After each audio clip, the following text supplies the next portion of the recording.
Okay, so in this video, I'm going to try to show someone that might be behind schedule the fastest way to get back on schedule. This is not the way that I would have originally done it. It's just the way that I would do it, kind of like a turbo boost style. So I'm going to go create a new document. I'm going to call this round peg. And then I hit create. Now, for all of these pieces, I'm wanting them in the top view, so I'm going to go up to this little cube that's over here and click top, and I want them centered on this center point. It'll make things easier later on. Now I can click on sketch and then click here, or I can right click right here and say new sketch, but I want to create a new sketch. The first part is that round peg, so I want a center point circle. If it doesn't say center point circle, I just click this down arrow and grab center point circle. I think it's also just the letter C, yeah. I click the very center, then I start to pull out, and then at any distance I just click again and type the number 1 and hit enter. That forced it to be a 1-inch circle. I then click the green check to finish the sketch. I'm going to click Shift E, like capital E, or click on this little extrude symbol, and then I click the circle. This normally is over here, but it got in my way in another video, and so I moved it. But you want to change this to say 3, and then hit the enter key. You don't have to type in inches if you're in inches. When I do that, I click the green check mark and I rotate it, and I've got a round peg. I just need to make it red. You can make it any color you want. I'm trying to keep consistent with mine. I then come through and I delete or I hide these things. So I've got a round peg with no extra stuff, ready to go. So then I go to Onshape. I create the next document, and this one's going to be a square peg. Create. Once again, I want to go to the top view, so I go over this cube, I click top. I'm going to right click and hit new sketch. I want a center point rectangle, and I'm going to center it from right there, just wherever is fine. I hit D for dimension, I click on that line, I go a little bit above it, I hit 1, enter. I click on this line, I click a little bit to the side of it, 1, enter. That's a 1 by 1 square. I finish that sketch, I go Shift E, I click right here, and then I change this to be 3 to do that extrusion. Now, in past videos I've made this black, and so and then I realized later on that it's really hard to see the black. So I'm going to do edit, and I'm just going to go with a dark gray and finish that up. I'm going to get rid of all of those. Oops, I missed one. And so now I'm all set with a square peg. Then the hardest one is the triangular peg. So I'm going to go in and create a new document. I'm going to call it triangular peg. Create. And I go to the top view. Now this one, I'm wanting the triangle centered around the center dot. And so when I go to do a new sketch, I go to the line tool, and I'm going to click, click, click, click. And it's just a random triangle, just all the points are connected. Now I want this to be 1 inch tall, so half of it is going to be above the center point, half of it's going to be below the center point. So I dimension from here to here by clicking on those dots, and then I click off to the side. I want this to be 1/2 inch or 0.5. From this dot to the center line, I want it to be 0.5. And from this point to the center point, I want it to be 0.5. And so at this point, this is 1 inch tall. To make it an equilateral triangle, I need this side and this side and this side to be the same. And so I did the calculations, and I figured out that this is 1.155, enter. And then I click here, and off to the side I click 1.155, enter.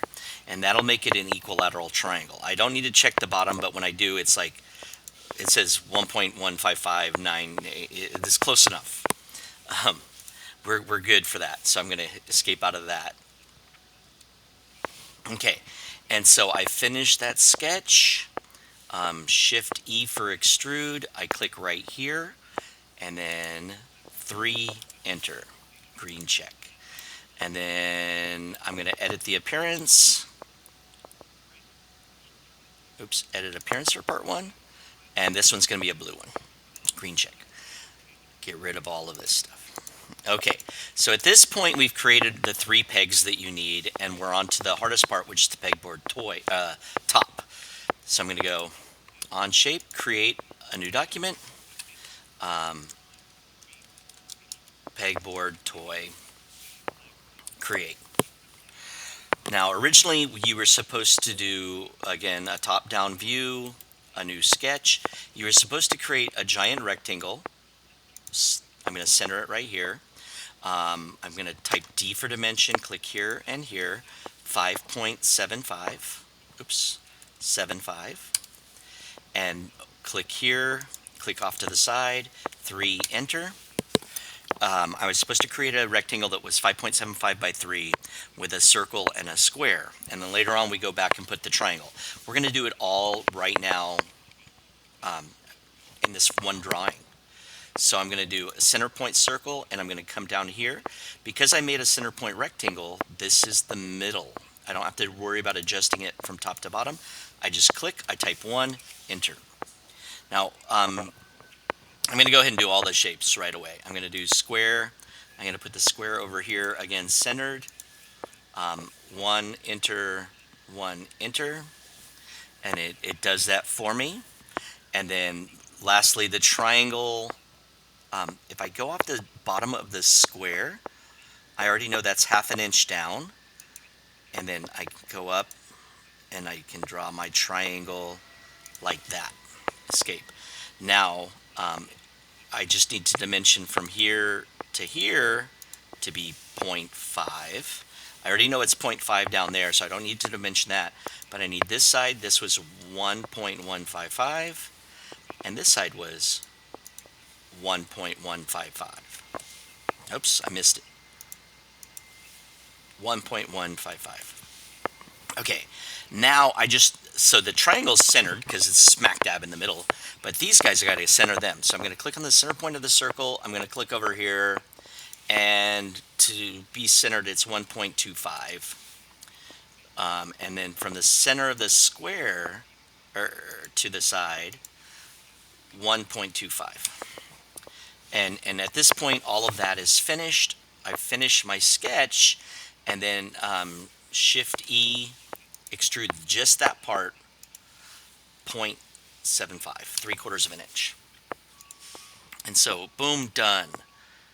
I'm going to get rid of this, get rid of this, get rid of this, get rid of this. Now it's time to put the parts together. And so, in this, I need to go to Assembly. So at the bottom of my screen, I have Assembly 1. I need to insert part 1. I click to set it, and then I'm going to right click and hit Fix. So at this point, this is not going to move around. It's going to stay in one spot, which is what I want.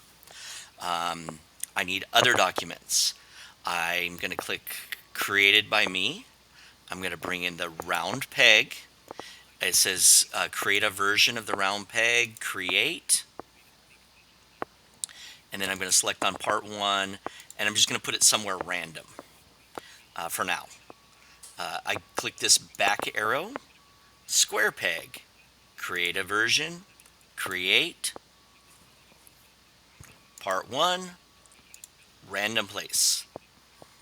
This little back arrow, triangular peg, create a version, create, part 1, there you go. I finish by clicking that green check. Now the round peg is probably the easiest of these to do. I'm going to go to a slider mate, or just type the letter M for mate. I'm going to put it on the center of the circle with a little blue arrow pointing up. And then I'm going to come over here, and I want to get it so the blue arrow is pointing up. Right there. Boom, and it glues it together. I click the green check, and at this point I can move that up, and it won't come out of the hole. I'm going to do the same thing for the square. I'm going to type M for mate. I'm going to come in here right on the edge, not the center this time because it's a square. I'm going to go right on the edge, and then I'm going to select this edge with the blue arrow pointing up. Boom, green check. And lastly, because the reason I created the triangles the same exact way is so that the sides that I need to match will match up. If you're off the other way around, I get off by like 1/100 of an inch. And so I've got the triangle peg, the round peg, and the square peg are all mated. Totally was mated. Square peg not moving. Oh, I clicked fastened. Okay, delete that thing. Bring it out here again. Don't use the M key. I guess all of these are M's. So slider mate is what I really wanted. And I want that blue arrow to be up. Over here, blue arrow up. Green check. And then there we go. So check that that works before moving on. We've got this set to go. So the next steps would be to create the sides, to create the mallet handle, and to create the mallet head. But I'm hoping this video got you caught up in one day, if not.